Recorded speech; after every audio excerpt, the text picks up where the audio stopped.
Good Friday afternoon, everybody. It's Jim Williams. Amedeus is on assignment today, and we'll see him again on Monday. Let's talk today about two things in the media that are important. The battle right now between NBC and Warner Brothers Discovery Sports, which now owns Turner. The NBA rights window of exclusivity passed last week, and ESPN upped their deal. So ESPN will be home to the NBA for years to come. Netflix came in. I'm sorry, not Netflix. My apologies.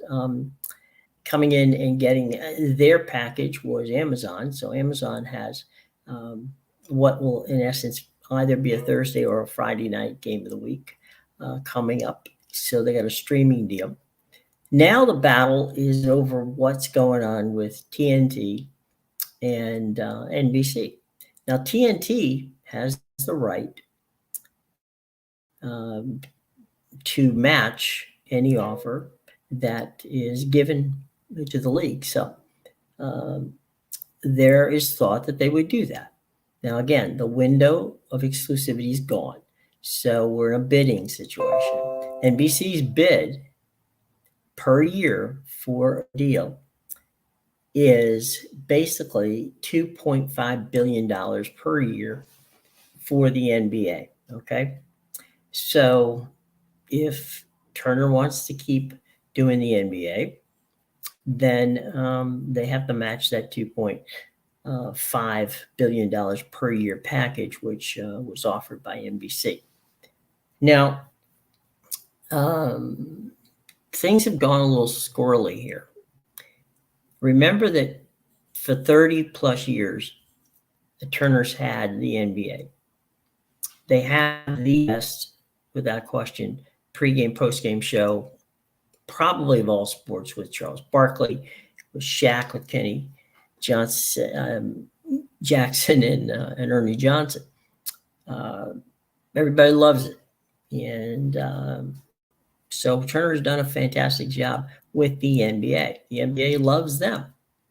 But this is a bottom line business, folks. And NBC came in strong. $2.5 billion per year is pricey. Now, can TNT afford not to have them? The NBA. It's kind of an interesting thing. We don't know. Remember, this is new ownership now. It's not what it used to be. This is not Ted Turner writing a check and saying, I don't care how much it costs, we're going to get it. This is now Warner Discovery, and Warner Discovery has lost a lot of money. Now, adding $2.5 billion for the NBA rights, you could argue is solid programming and has been good money year in, year out for Turner. That's great, but Turner's just TNT is just one small cog in a very large wheel with Warner Discovery. So what do we do, right? If we're Warner Discovery, well, there's a couple ways you can use this. One, you could walk away from it. Highly unlikely, very, very unlikely. Because remember, they just did a deal where they're now in a three-way deal with Disney, Fox, and themselves to create one large sports hub for streaming. Without the NBA, that does mess things up, because the theory of the case when they started this thing was that Turner would keep their rights, NBA rights, ESPN would keep theirs, and so you could watch theoretically on this new streaming package all the NBA games from beginning to end, including the playoffs and the championship games, all in one place. So that had tremendous value. Losing that would be a problem. Now, the league likes the idea, because things have changed, dynamics have changed in the last 5 years, of having a broadcast partner. NBC is that broadcast partner. Obviously, they stream on Peacock. they've had tremendous success with Peacock and with what has gone on with NBC. So the league wouldn't mind having NBC as a partner again. Okay, it's been a while, 20 years since NBC has been in that business. So where does that leave us? Okay, where that possibly leaves us is here. Could they come up with a package? Let's say that $2.5 billion, right? Let's say the league says, all right, tell you what we're going to do. We're going to take this and split the package. So Turner, you get X amount of games. NBC, you get X amount of games. And you pay us $1.5 billion per year, okay? So what happens is, at that point, the league gets two new partners in Amazon and NBC. They get to keep Turner and ESPN, and they get an extra $500 million a year in revenue from television. That is a possibility. In my mind, that is likely where it's going to land, because, as I said before, the league likes the idea of keeping Turner. They've been, good soldiers over so many years, as I said, over 30 years in that space. There is a bit of loyalty that they want to show them. So the key here is, can those packages be attractive enough to warrant $1.5 billion per company? At this point, I think that's the key point here, because I don't think that I think they'll take NBC over Turner if it boils down to just $2.5 billion and either take it or leave it. I don't think the matching might be a problem for Warner Discovery, but at the end of the day, if there has to be a little bump one way or the other, NBC can make that bump. I don't think that Warner Discovery is willing to make it. So we'll keep you posted on how that plays out. But so far, about 10 days after the fact, we're still looking at not a resolution here, but they're going to have a resolution relatively soon. And I expect that will come within the next week or so, maybe 2 weeks tops.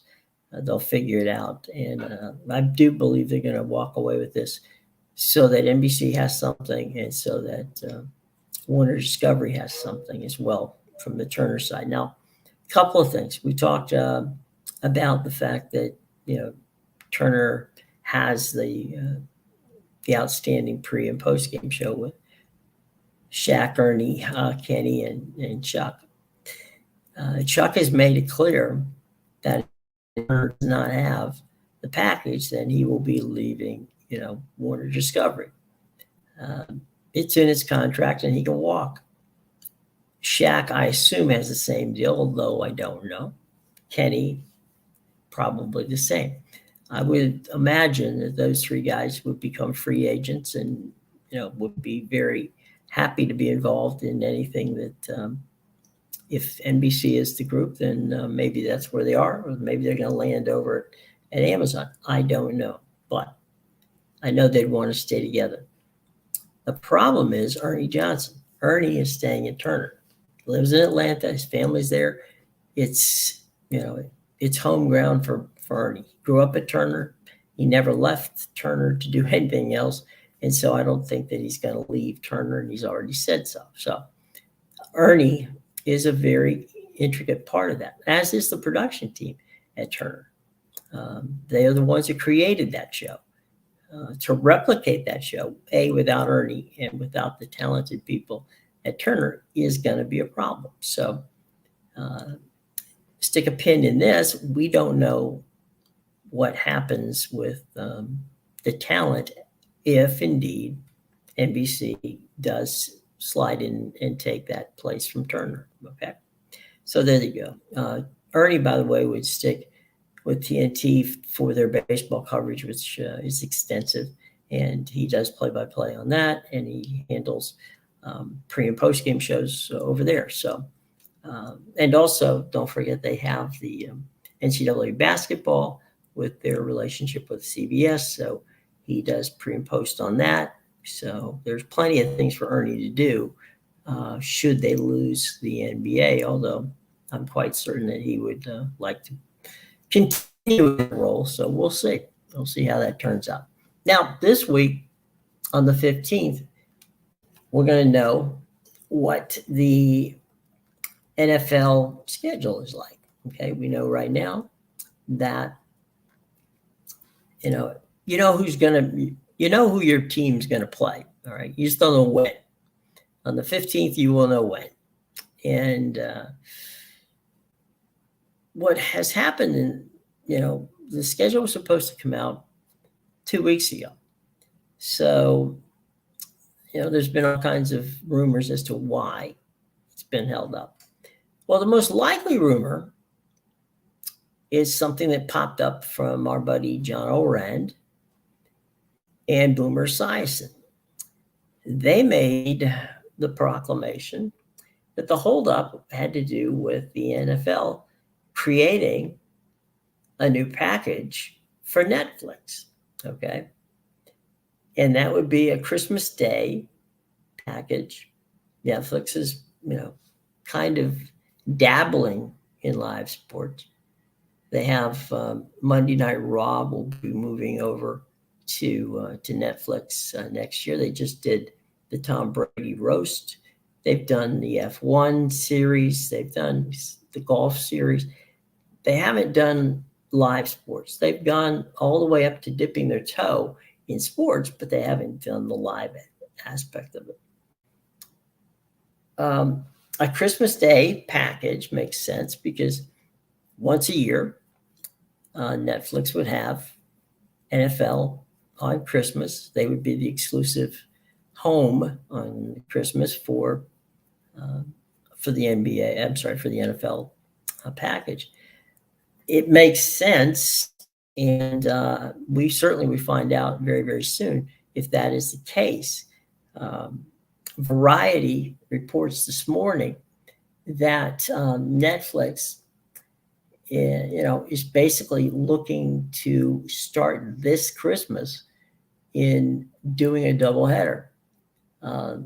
As I said before, John Allrand reported that sources tell him that the caveat that the deal has been signed between Netflix and the NFL has not quite got there yet. So there's a caveat that it's not there yet, but they're hoping to clear whatever hurdles there is to be done this week prior to the 15th, when on the NFL Network at 8 o'clock Eastern time, they will announce the 2024 NFL schedule. So we have to keep our eye on that and see what goes on. The NFL and Netflix have basically declined any comment on it, which tells you something's going on. We don't know yet, but we will find out sooner, as opposed to later. So if Netflix is getting into sports from a play-by-play standpoint, this is not a bad way to do it. They sell the Christmas games to Netflix, and so streaming would be the Christmas present for Netflix, per Variety magazine and John Orand. So that's where that is. Now, last night, Caitlin Clark made her debut on in the WNBA. Almost 18,000 people jammed into the arena in Indianapolis to watch her play. That bodes well for not just attendance at WNBA, but very likely ratings on WNBA. The WNBA is actually, ratings-wise, has been bouncing up over the year, and they will be on. Remember that they have that package with Ion TV, which is going to happen again this year. That's a doubleheader on on Friday nights, and then again the ESPN package. So between ESPN and Ion TV, there's a great many basketball games, WNBA games that you'll be able to see. And coming up, I no doubt you'll see a lot of Caitlin Clark in those games. So that's something to look forward to as the season begins. The season will begin pretty much just about the time the NBA season ends. So there's that.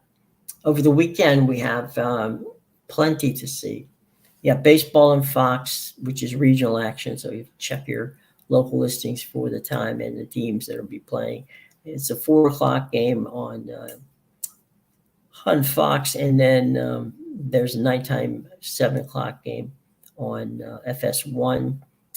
There is the ESPN Sunday game, and that again has the potential of two different games depending upon where you live. So check your local listings for the games on Fox and on ESPN this weekend. We have UFL football. That's going to be on Fox on Saturday. We got soccer on Saturday on both Paramount Plus and Peacock. You'll have the Premier League on Peacock, and you will have a couple of games being played in the MLS on Apple TV. Obviously, the full slate on Apple TV tomorrow night, Saturday night, and then Sunday afternoon's game. FS1 is the 7:30 game, and the 4:00 game is on Apple TV. So check your local listings for what teams and what times your team play. If you happen to know, if on the Apple TV games on Saturday, all their games start at 7:30 local time. Okay, so clearly 7:30 Eastern time.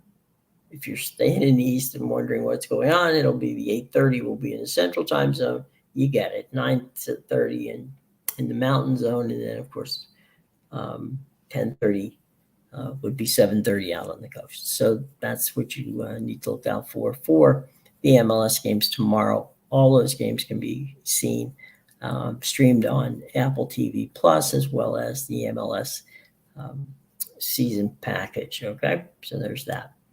Auto racing this weekend's on Fox in Richmond, and should be an interesting situation up there. We're getting close and closer to Indianapolis 500 time.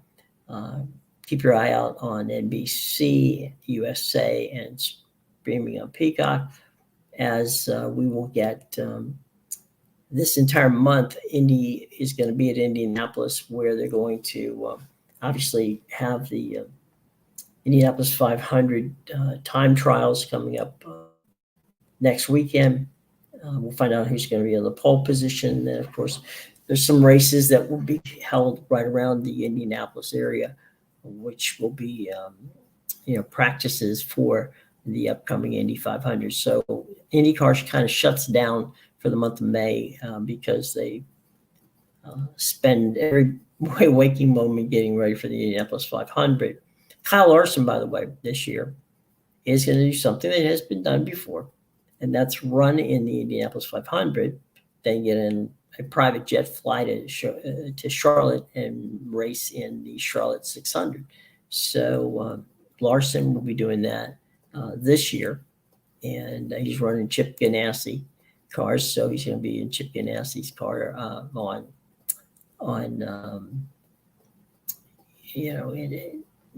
in Charlotte and also in Indianapolis. So keep an eye out for that. So if you're a stock car fan this week, NASCAR is in Richmond all weekend long. That means tonight the trucks, tomorrow Xfinity Series, and then Sunday will be the Cup race. And Indianapolis wise, you'll get to see some tune-up, some practice runs on the Indianapolis Motor Speedway as they get ready for the 500. So television-wise, my friends, that's about what I can tell you. Obviously, there's also golf, PGA, LIV, and LPGA. Nelly Corda, keep an eye out for her. Nelly is playing this weekend. She hopes to do something that hasn't been done before, and that is win 6 in a row. That'd be 6 in a row on the LPGA Tour. Not bad, Nelly Corda. So she was last seen at the Met Ball, where she was on the red carpet on Monday night, and now tomorrow and throughout the weekend, she'll be in New Orleans playing golf on the LPGA Tour. So check that out. That's on Golf Channel as well as on USA, Peacock, and NBC. So you'll get a chance to see Nelly play golf on the LPGA Tour. The PGA Tour this week is in Texas. So that's where your golf is going to be found, and that is on CBS this year. I'm not this year, this week, from that standpoint. Okay, all right, everybody. It's been fun. We will be back on Monday. Hope that you have a wonderful and safe weekend. Take care and enjoy your weekend.